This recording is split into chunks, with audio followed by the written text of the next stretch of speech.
Ya, oke. Taruh saja. Ya. Udah. Oke.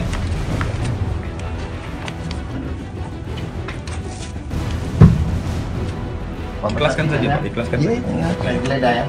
Bukan saksi ya, bukan saksi ya. Ya. Ini ya.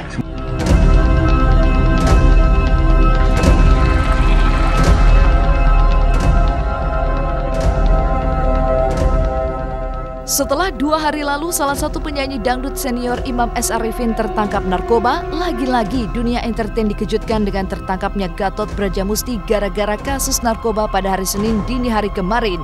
Penangkapan Gatot bersama Dewi, sang istri itu, sontak mencengangkan publik. Pasalnya, sosok Gatot Brajamusti yang selama ini dikenal sebagai guru spiritual sederet selebriti dan kerap menunjukkan sisi religius, mendadak tertangkap tangan memiliki barang haram jenis syabu-syabu saat menggelar Kongres Parvi atau Persatuan Artis Film Indonesia di sebuah hotel di Mataram, Nusa Tenggara Barat.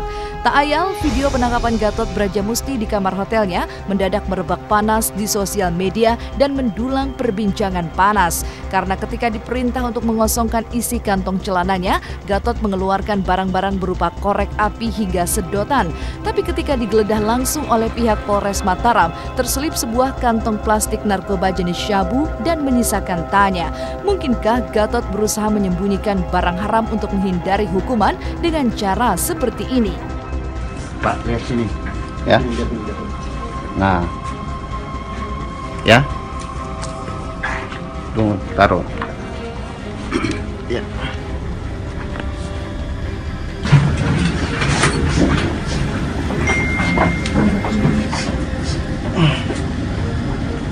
Taruh aja dulu semuanya. Nanti kita buka satu-satu.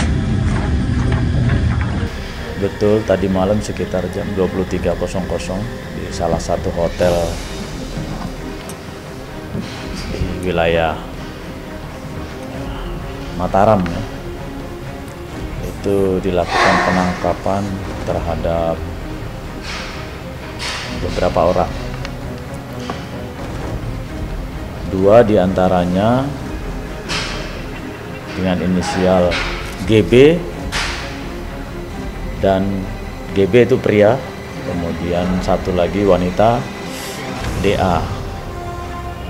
Kebetulan mereka berdua ini suami istri. Ada satu plastik yang diduga berisi sabu.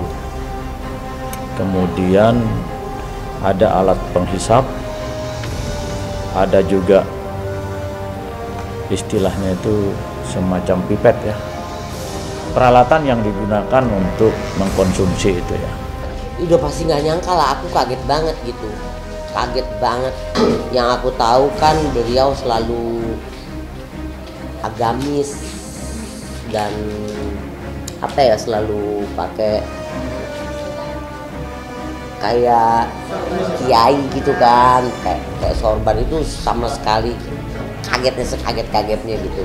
Dan mengejutkan, kurang dari 24 jam dari penangkapan Gatot di Mataram, kediaman Gatot di Jakarta juga tak kalah menuai ketegangan.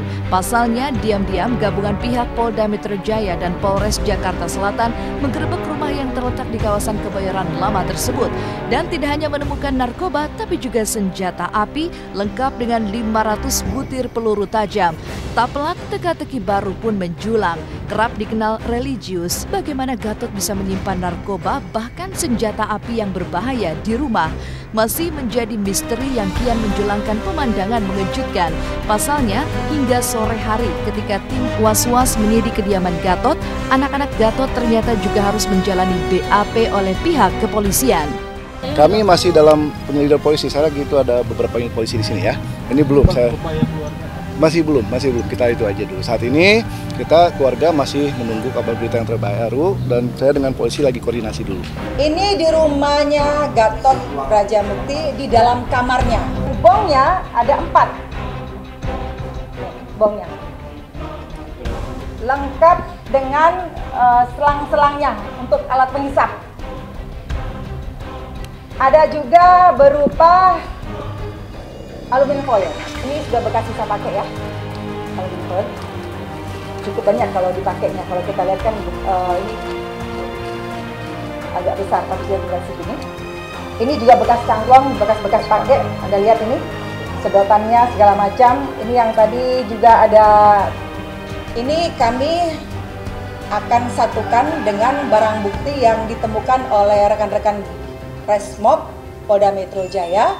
Ada 2 pucuk senjata api, yaitu Glock dengan revolver. Terus ada pelurunya kurang lebih 500 butir. Teka-teki kian menusuk ketika anak-anak Gatot mendadak masuk ke rumah bersama sederet petugas polisi berpakaian preman menyidik rumah Gatot dan menyisakan tanya. Mungkinkah rumah Gatot masih menyembunyikan setumpuk barang bukti kunci sehingga perlu untuk disidik, bahkan konon sejumlah barang kembali disita oleh pihak yang berwajib. Apa yang sebenarnya terjadi? Entahlah. Yang pasti kini Gatot Brajamusti terancam pasal hukuman berlapis karena tidak hanya tertangkap tangan memiliki narkoba, sejumlah satwa langka yang dilarang untuk dimiliki, tapi juga senjata api yang masih disidik ilegal atau tidak.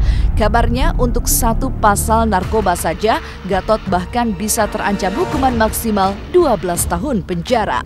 Ya kalau untuk keluarga semua kita shock nantinya, tapi kita tidak mau jadi sesuatu jangan ada berita sana sini. Saya terutama anak paling tua mengklarifikasi adik-adik saya semuanya tadi baru penyelesaian BAP di polisi itu aja. Iya. Oke kakak, celup bang. Itu jaga polisi mas. Pak mau masuk pak, silakan pak.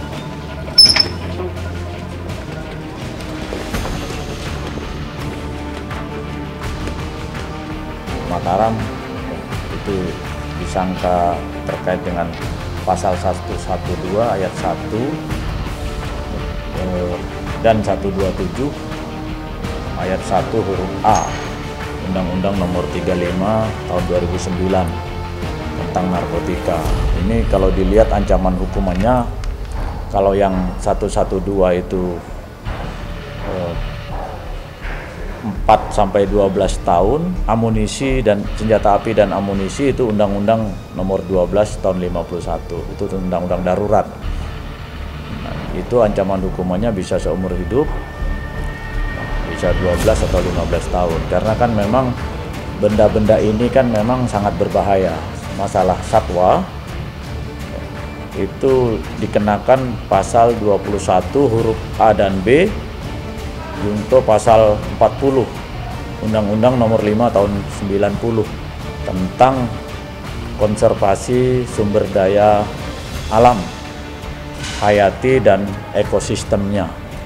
Nah, itu ancaman hukumannya berkisar 5 tahun dan denda sampai dengan 100 juta. Ironisnya, bak sudah jatuh tertimpa tangga pula. Tidak hanya terancam pasal hukuman berlapis, tertangkapnya Gatot Brajamusti sang ketua Parvi saat menggelar Kongres Parvi di Mataram itu konon membuat sederet artis kebakaran jenggot. Buktinya, di hari yang sama dengan tertangkapnya Gatot, sejumlah artis senior seperti Cynthia Dewi yang mengatasnamakan mewakili jajaran artis seperti Nani Wijaya, Robby Sugara hingga Raisa Hetapi menggalang aksi. Mungkinkah pasca tertangkapnya Gatot sang ketua Parvi, sederet artis menggalang kekuatan untuk membuat Parvi tandingan? Allah, karena kebesaran Tuhan kita diselamatkan. Dan kita tidak mau ribut, kita mau damai. Dengan kasus yang tadi pagi ya, kalau nggak salah pagi, kami prihatin. Mau dibawa kemana Parvi ini? Ninik El Karim, Raisa Hetapi, Robby Sugara, Rudy Jamil, Sandi Nayawan, Sari Narulita yang 3 periode bersama Om Soekarno M. Nur duduk sebagai bendahara, Tante Rima, Teti Lis, Wingky Harun, Yati Surahman, Nani Wijaya yang bilang tolong jangan ribut-ribut ya. Saya bilang saya menangis melihat kalian ribut soal Parvi. Saya bilang kita tidak akan ribut-ribut. Aksi kita aksi simpatik. Mereka itu belum pernah terjadi serah terima jabatan. Artinya belum definitif. Sebetulnya kalau belum definitif nggak boleh bikin kongres. Saya tidak pernah mengenal ketua itu. Saya tidak membenci. Saya selalu bilang sama teman-teman, salam damai. Kalau perlu kita bicara.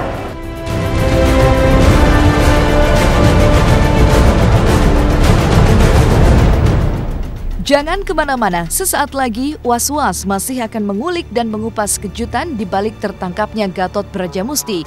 Ditangkap bersama 8 orang lainnya, benarkah penyanyi Reza Artamevia juga ikut terciduk? Ada apa di balik seringnya Reza terlihat di rumah Gatot Brajamusti? Tonton terus Was-Was sesaat lagi, jangan kemana-mana.